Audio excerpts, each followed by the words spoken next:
What's up, folks? I'm Dwayne. I'm Alicia. And this is Blackboard Gaming, where we teach you about all these great board games that are out there, waiting to be played by you and yours. I'm a simple man, don't want a complication. Hey, everybody! Today, we're going to talk about a board game whose theme is relevant to what's going on in today's world. Today, we're going to talk about Daybreak. Daybreak is designed by Matt Leacock and Matteo Menapace and published by CMYK. Let's go to the table for an overview of how this game is played. Daybreak is a cooperative hand management game for 1 to 4 players, where the players are trying to stop climate change. This is the game board set up in the middle of the table in reach of all players. In the upper left-hand corner, we have our round marker, and as you can see, there are 6 rounds in the game.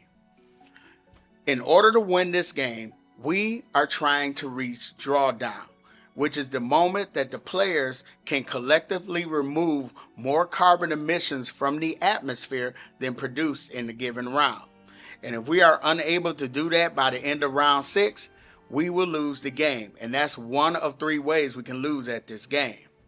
Now, out on the game board, we have these tree tokens and these water tokens, and those represent forests and oceans. Now, the forests and the oceans help sequester the amount of carbon emissions that we will produce during the emissions phase. And I will cover that more in detail later on in the video. Now, based on the number of players, we will place a number of these tree tokens and water tokens. So we're setting up for a 2-player game. So we will place 11 tree tokens and then 7 of these ocean tokens. These tracks here represent planetary effects that will go off based on the number of temperature bands we have over on this track here. Now, during the game, we're going to be placing these out onto this track, and that represents global warming. And if ever we have to place all 8 of these out onto the board, that's the second way we will lose at this game. In a 2-player game, 1 player will take on the role of the United States, and then the second player will take on the role of China. If this was a 3-player game, the third player would take on the role of Europe, and if it was a 4-player game, 4th player would take on the role of the majority world, which pretty much means the rest of the world. Each player will set up their game board based on their reference card. So, if you look here, the United States is going to set their energy demand, which is represented by this house with the lights on 6, and then they're going to get a number of dirty energy and clean energy produced by the residents. And then they're going to set up these carbon emissions, and there are different types. You got industrial, agriculture, transportation, buildings, oil, and trash. They're also going to get a resilience token. So United States gets 1 infrastructure resilient token, 1 ecological resilient token, but they don't get any social resilience tokens. Then they're going to take their starting hand of local project cards and they're going to place it face up above their board. The player that's playing China will set up their player board based on their reference card. Now, there's one thing that they got that the player playing United States didn't get, and that is one of these community and crisis tokens, which is a good time to tell you the third way you could lose at this game. If any player fills up this grid with 12 community and crisis tokens, then that's the third way that the players can lose the game. And I'll explain how you get those tokens later on in the video. After each player has finished setting up their board based on their reference card, they will flip the card over and it will show you the steps you would take in each round. So the first thing we would do is add crisis cards. We would take this deck of crisis cards that we shuffled up during setup, and then we would draw 3. The first one we will place face up here. So it's a forecast crisis. So what is that? Global social unrest. And we would stick that face up under the board. Then the next two, we would slide under the board face down. So throughout the first round, the players can prepare for this crisis, but they can't prepare for these two because they don't know what's going to happen. The next thing we would do is hold a global summit, which means we will collectively draw 2 cards from this deck of global project cards that we shuffled during setup, and then we would discuss which one we want to try to put in play. So if you look at this one, each of these cards has an activation. So this one has an activation, requires that one of the players have 0 dirty energy. Now, if you remember, the United States started with 4 dirty energy, whereas China started with 9. So I think we could definitely get this one activated. So we would choose this one, returning the other one to the bottom of its deck, and then we would slide this under this board, like so. Now, some of these project cards require certain tags, and I'll talk about tags in a little bit, and you have to place those tags with cards, local project cards, and we're going to talk about that now. Now that we're done with the global phase of the round, we'll go into the local phase, where each player is going to draw 5 local project cards from this hefty deck of cards that we shuffled as part of setup. And they're going to place those 5 cards below their player board, and this is going to represent their hand.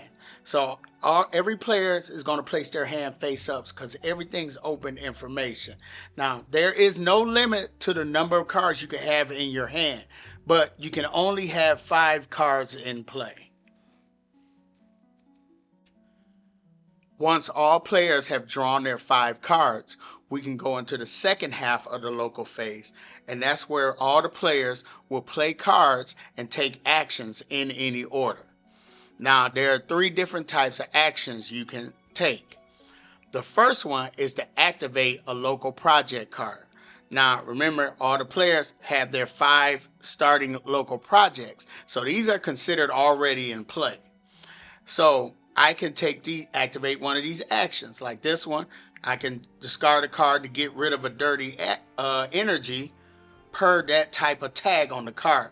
And if you notice, all these cards has different tags, and the tags are explained on this reference card.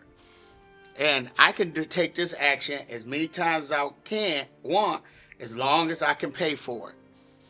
Now, the second type of action I could take is to start a local project. So let's say one of the cards that I drew was this one. I can give 1 card from my hand to another player. So I can start by covering one that's already in play. I can start a new project, but I want to place it in a way where the card behind it is still showing its tags. So now this one allows me to give 1 card from my hand to another player once each round, once per tag, that type of tag. I have 2 of those tags now, and so now I can give 2 cards to another player. The third action I can take is to support a card. Now, I drew this card as part of my starting hand, not my starting cards in play, but my hand. And so this one has the same tag as this one. So I could take this card and tuck it behind this card. So now I'm supporting that project. So whenever I discard a card, instead of getting rid of just 1 per coin, I would get rid of 2 per coin. So now, like I said, you support cards, so I can also support global projects. So let's say this was one of the global projects that we had in play. In order to activate this in a 1 or 2 player game, I need to tuck a card that has that symbol. So I could have tucked that card up under here, making sure the tag is visible, and we can now take this action. Also, we can support crisis cards. So if there was a face-up crisis, this was the face-up crisis card. As you can see, it says ignore if this tag, that same tag, is tucked under this card. So we can tuck that card under this crisis card. So when we get to the crisis phase, which I'll talk about later on in the video, we can ignore this crisis. Once all players have finished taking their actions, the local phase will end and we will go into the emissions phase. The first thing we would do is check energy demand, which is represented by this little house with the lights on your player board. So if the amount of energy that you were able to produce meets or exceeds the placement of the house, nothing happens. But let's say this house was right here. So now the amount of energy produced is lower than the placement of the house. So for every space lower, we will add one of these community and crisis tokens out onto our player board. And remember, we don't want to accumulate too many of these because that's one way to lose the game. Fortunately, we were able to generate enough energy. The next thing we would do is add carbon to the emission space out on the player board. Each player would count up their dirty energy in all these emission tokens, and then they would add them together. Then we would place that total number out onto the game board. Next, we will add up all the forest tokens, these ocean tokens, and any of these direct air tokens that can be added out onto the board via some of the local project cards. And then we would subtract that total number from the number of carbon emission tokens. After we've done that, we will adjust the thermometer. We will place the remaining carbon over on the thermometer. Then for every row filled, we're going to add one of these temperature bands out onto the thermometer. So being that we're doing a two-player game, we only have to worry about these two spaces in a row. So we will take these carbon emission tokens, returning them to the supply, and then we will replace it with a temperature band, which represents that the world is getting a little warmer. So now we're done with the emissions phase. We'll go into the crisis phase. Now, if you look over here to the right, this shows what happens during the crisis phase. We're going to roll this planetary effect die one time, and then we're going to deal with these three crises. So let's roll this planetary die. And so we get that symbol. That represents the desertification track. So I will take that token and move it one space to the right. Now you see this icon, which is on all the tracks on the game board. That is the tipping point icon. And whenever a token reaches that icon, each track has a specific consequence that will go off. So if I was to move this token to the right later on in this game, this consequence will pop off. And this one says that we will have to remove one tree per person from the game board. Next, we will deal with the crisis cards, starting with the one that's face up. So this is global social unrest. You will get a community in crisis per temperature band. So each player will get one community in crisis token, but it can be reduced if we have the social resilience. And we don't lose that. If we have it on our player board, then we can reduce this and ignore this crisis. The next one, let's see what this one is.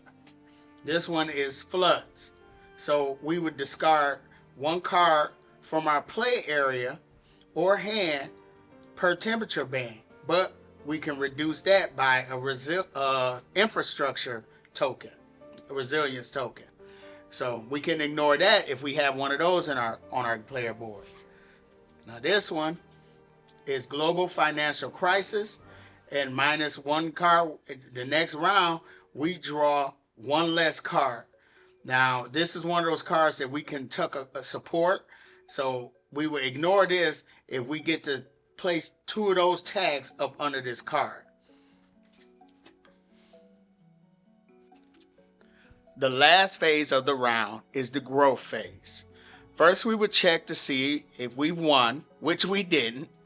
Then we would move the round marker to the next round. And then all the players will raise their energy demand, which is that house with the lights on their player board, either 1 or 2 spaces. And then we would start the next round. Now, like I said, in a given round, if we are able to flip this round token to drawdown, which means we were able to eliminate more carbon emissions from the atmosphere than generated, then we will be on track to win this game, provided we make it through the crisis phase. So we have to finish the round. Now, if we are able to survive the crisis phase, then all the players will consider themselves the winners of Daybreak. So one thing I have to put out there. We lost by 1 tree.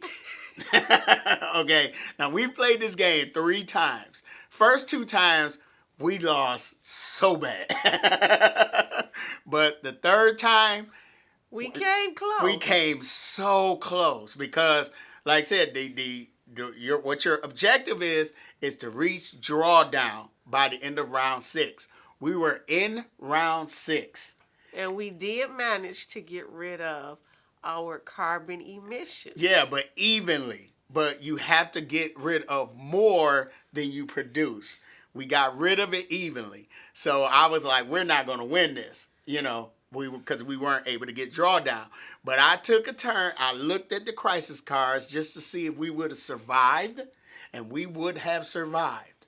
That means if we had 1 more tree. Okay? Now, with that said, what did you think about the theme of this game? So initially, I wasn't sure how I felt about the theme, just because obviously the topic is relevant and interesting, but I wasn't sure how I felt about playing a game with that theme.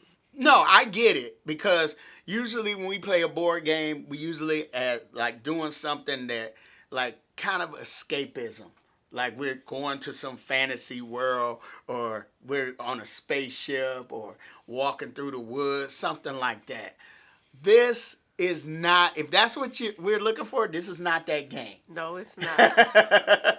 But this game does incorporate that theme, and it really helps you to pay attention. It helps you think about the urgency. Yeah, this is an urgent theme. Yes. Yes. And you feel that. Yes. The way it ramps up. Yeah, so once I got into the game, I got into the game. Yeah, because this game is really, really gets you engrossed. Yes. Into it. It does get you engaged. Now, what did you think about the components? Well, actually, I like the way the components looked. Certainly, I think that they helped convey the theme well. Yeah. So, I like the colors that were used. So, yeah, I like the components. I love the little wooden trees and the wooden ocean tokens. Yeah, and those stuff I like really that. like. And I like the fact that all the pieces are wooden, because this game is actually eco-friendly. Oh, really? I mean, there's no plastic. Usually when I open up a board game, there's plastic bags or whatever. They have these little containers that you can store stuff in. And it's like biodegradable or just eco-friendly. Oh, wow. I did not know that. Yeah, now, it's that's really, cool. really cool. That is cool. I like they that. paid attention to that, and they made this great game with a great theme with those components. Now, all of the components, when you set them out, it looks visually appealing. Yeah, it really does. It looks nice, the colors and everything. Now, what did you think about the art? What I just said. It looks really nice. It's really colorful. And I do think that they used good iconography to represent like the wind, the water. Yeah, the I like the sun. fact they give you those reference cards. Yes. The reference cards are well done. Yes. So, but even the art itself, the way they drew the sun, the trees, the water. I really think that they did a good job. Yeah, I really did like. Now, one thing that I liked about the art is, so when you go through those global project cards, Yes, I do like they that. give those colors of hope, like the pictures of hope. Like, Yes. we're doing good, Yes. we're working together. But them crisis cards come up, and all of a sudden you're like, oh my God. No. Yes, yes. Like that one card was the displacement, where you Yeah. had those community in crisis. Yes. And whoever has the lowest or the lowest community in crisis has to get community in crisis from the next player or something like Yes. that. And I was like, they really represented that. Yes. Because, in real life, people, they don't like what's going on in where they live, so they go somewhere. Yes. So I really like how they had that contrast. Yes, they did. And the local project cards had you that sense of hope, like we're doing good, like we are the world. Try, Yes, I agree. Yeah. So what did you think about the mechanics? All right, so I like the mechanics of the thing about this game. Since it is cooperative, this game is truly cooperative. Yes. If you're not talking to each other, if you're not communicating, if you're not sharing ideas, you're not going to win. Right. And we've been communicating and sharing ideas. We still haven't won. But it really is designed for the players to engage positively with each other. You have to help each other or you're not going to win the game. Yeah, you really, because like some of those, you're in a two-player game, one person represents United States, other player plays China, and they have different levels of emissions or dirty energy in their world or whatever. So you really got to communicate. You really do. And like I said, we just haven't won yet. And we're trying. It's a bit of a engine builder in that one thing can lead to another. So I know you like that. Oh, I love the combos in this game. Yes. I love the combos. Like you're supporting cars and now you're getting rid of dirty energy per that tag. Now I do like the way you can either play your card for its own effect, or you can use it to intensify the effect of another card. I love that option. Yeah, you get to support a card, so then you end up having a big old row of cards, and they're playing off those tags. Yes, I do like so that. So you really got to build up to that. Yes. And like I said, you got to communicate. You got to communicate. Because there are some cards that allow you to help other folk. So, Alicia had a card that was able to give out energy. So I'm like, okay, if I get rid of this dirty energy, can you give me some clean energy? Because you got to make sure, even though you got clean and dirty, you got to make sure that energy is meeting that demand. Yes, you do. Or some people going to be messed up. Yes. So. Yes. All right, so gameplay. Okay. Overall. So this is the thing that I think drew me in. Each round, when we went through those emissions, if you haven't gotten rid of enough, the repercussions of that intensify so quickly. Yeah, the repercussions, like the glaciers melting, was desertification. Yeah, I had to go to her for that word. I read it. I was like, wait a minute, how do you say this? Oh my goodness. So you really, it's just action packed. It's energetic because you gotta keep like, oh my goodness, oh what are Can we do this? Yes. And you leave the table. If you win, you leave the table feeling good. Yes. Like we did that, Yes. It intensifies quite rapidly. So if you like a high energy cooperative game, this is the game for you. Yeah, making sure you're paying attention to what everybody else is doing. I don't think there's room for an alpha gamer in this. It kind of reminds me of Spirit Island, where you got to have that discussion. And I know that's a game you're never going to play. I understand, but I'm glad. I honestly, some people have said compared this a little bit to Terraforming Mars, and I think this is probably the closest I will ever get to having you play Terraforming Mars. I wouldn't know. Yeah, you would. I don't know anything about Terraforming Mars. It's on Mars. So I'm going to have to take your word for it. Yeah, I don't think it's going to be yours. But this one, really, really enjoy it. Really, really enjoy the interaction between the players. Yes, I do like that. I really love the colors. I mean, overall, this is a really, really great game. But it's not a simple cooperative game. It's not. No. This game is intense. It got some meat. Yes. But the thing is, I want to revisit it again. I want to play it again. We're going to play until we win. Yeah, we're going to keep going. We're probably going to be over there mad for a while, but we're going to do it because it's urgent. It is relevant, and it just needs to be done, and it really teaches you about the importance of this thing. Yes. So that's how we feel about Daybreak. If you can get your hands on this and you like cooperative crunchy games, definitely check this one out. So if you like the contents of this video, feel free to hit the like button, subscribe. Follow us on Instagram, Facebook, and Twitter. And I'm Dwayne. I'm Alicia. This has been Blackboard Gaming. We will see you next time.